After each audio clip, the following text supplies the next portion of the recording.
बिस्मिल्लाहिर्रहमानिर्रहीम। नाजरीन, hit story के साथ मैं हूं शमशाद मांगट।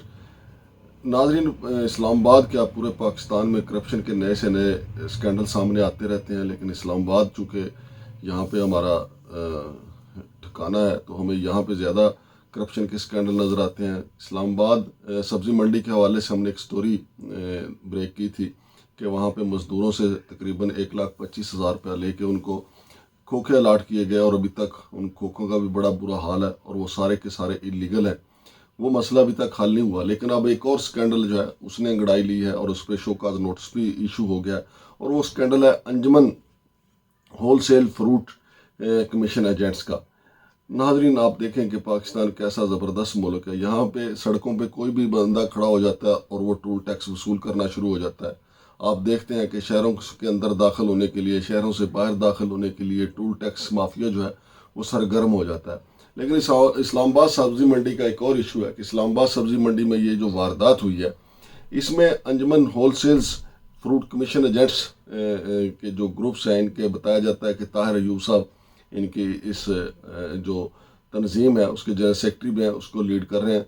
पिछले कई सालों से तकरीबन 20 साल से ज़्यादा अरसे से वो बहबूद टैक्स के नाम पर फी गाड़ी 500 रुपये वसूल कर रहे हैं। तो फ्रूट की जो गाड़ियाँ आती हैं, बताया जाता है कि 24 घंटों में इस्लामाबाद सब्ज़ी मंडी में 500 से ज़्यादा गाड़ियाँ आती हैं, तो फ़ी गाड़ी 500 रुपये वसूल किए जाते हैं। तो एक मारूफ सहाफ़ी हैं, इस्लामाबाद के मकामी सहाफ़ी हैं यकूब अलवी साहब, वो मार्केट कमेटी के हवाले से खबरें देते रहते हैं। तो मालूम हुआ कि उन्होंने ये इसकी निशानदेही की। चीफ कमिश्नर इस्लामाबाद जो चेयरमैन CDA भी हैं अनवारुल हक साहब, उनके इल्म में ये मामला लाया गया तो उन्होंने इंक्वायरी का तहकीकात का हुक्म दिया है। तो महरीन बलोच साहबा जो है, जो मुतलका इस्लामाबाद की जो सब्ज़ी मंडी उसकी डायरेक्टर हैं, उन्होंने इस हवाले से इस कमीशन माफिया को, इस एजेंट माफिया को एक शोकाज नोटिस जारी किया है। और हैरत की बात यह है कि ये जो बहबूद टैक्स फ़ी गाड़ी 500 रुपये वसूल किया जाता रहा है, तो इसका तो कोई सरकारी तौर पे तो कोई पोजीशन है ही नहीं, ना ही इसका कोई कानूनी तौर पे जवाज़ है, लेकिन इसको वसूल किया जाता रहा। और वहाँ पे CDA के लोग भी होते हैं, ICT के लोग भी होते हैं। तो मैं ये समझता हूँ कि मजमूई तौर पे ये ICT की नाकामी है। राणा वकास साहब को भी ये मामला देखना चाहिए, बल्कि देखना चाहिए क्या, उनको पहले पता होना चाहिए था। अगर पता भी था तो उन्होंने दानिस्ता इसको छुपाए रखा, और क्यों छुपाए रखा ये तो अल्लाह ही बेहतर जानता है। लेकिन ये जो बहबूद टैक्स के नाम पे वसूलियाँ की गई हैं, बड़ा जुल्म है कि ICT को पता ही नहीं, CDA को पता ही नहीं, और वसूलियाँ होती रहीं। और ये नहीं है कि दिन रात वसूलियाँ होती, क्योंकि इस्लामाबाद सब्ज़ी मंडी में ये गाड़ियाँ दिन रात आती हैं, दिन में भी आती हैं, रात को भी आती हैं।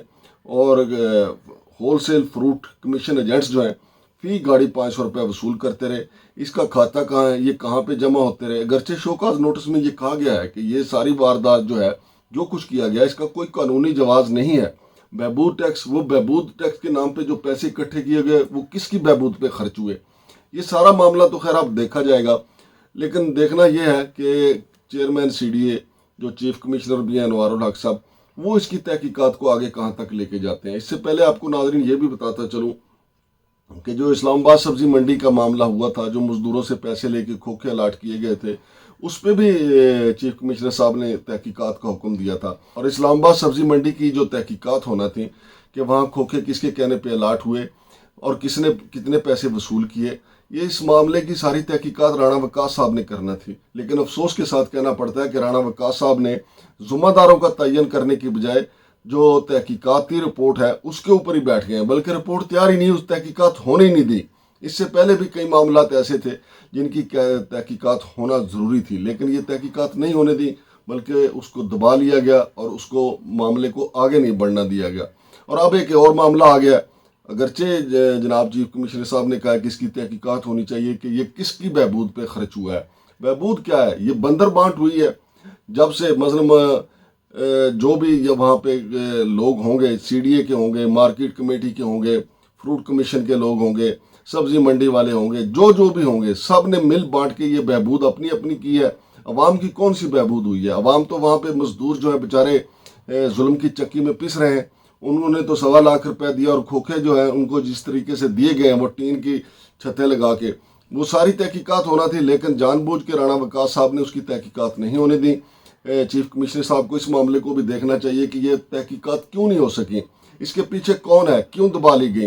اور اب ایک نئے اسکینڈل کی تحقیقات کو انہوں نے حکم دیا ہے کہ اس کی تحقیقات کی جائے کہ یہ بہبود ٹیکس جو ہے کون وصول کرتا رہے، یہ کل کتنی رقم، یہ کم از کم جو ہے یہ ارب روپے سے زیادہ کی بنے گی، کیونکہ ایک دن کا معاملہ نہیں ہے۔ اگر 500 گاڑی بھی روزانہ کی لگائی جائے تو فی گاڑی 500 روپے کے حساب سے آپ لگا لیں کہ کتنا پیسہ بنتا ہے، اور یہ 20 سال سے زیادہ کا عرصہ ہو گیا یہ بہبود ٹیکس کے نام پہ پیسہ وصول کیا جا رہا ہے۔ تو یہ سارا معاملہ جو ہے میں سمجھتا ہوں ایف آئی اے کو دیکھنا چاہیے، ایف آئی اے اینٹی کرپشن کو دیکھنا چاہیے کہ بہبود ٹیکس کے نام پہ جب یہ پیسہ وصول کیا جا رہا تھا تو سی ڈی اے کے جو وہاں پہ اہلکار ہیں وہ کیا کر رہے تھے، آئی سی ٹی کے جو اہلکار ہیں وہ کیا کر رہے تھے، اور میرین بلوچ صاحبہ کو جلد از جلد اس تحقیقات کو مکمل کرنا ہوگا اور چیف کمشنر صاحب کو بتانا ہوگا۔ اگر ان کے اوپر کوئی پریشر آتا ہے کہ تحقیقات نہ کریں تو بھی ان کو چیف کمشنر صاحب کو بتانا چاہیے، اور اگر وہ سمجھتے ہیں کہ کوئی اور مافیا ان کے راستے میں رکاوٹ ہے یا کوئی بڑا بیوروکریٹ رکاوٹ ہے تو بھی ان کو چیف کمشنر صاحب کو بتانا چاہیے۔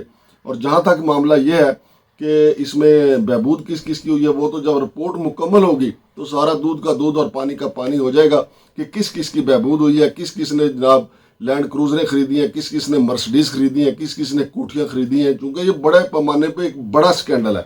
تو ناظرین اس کا فالو اپ بھی بہت جلد دیں گے۔ شمشاد مانگڑ کو اجازت دیجیے، اللہ حافظ۔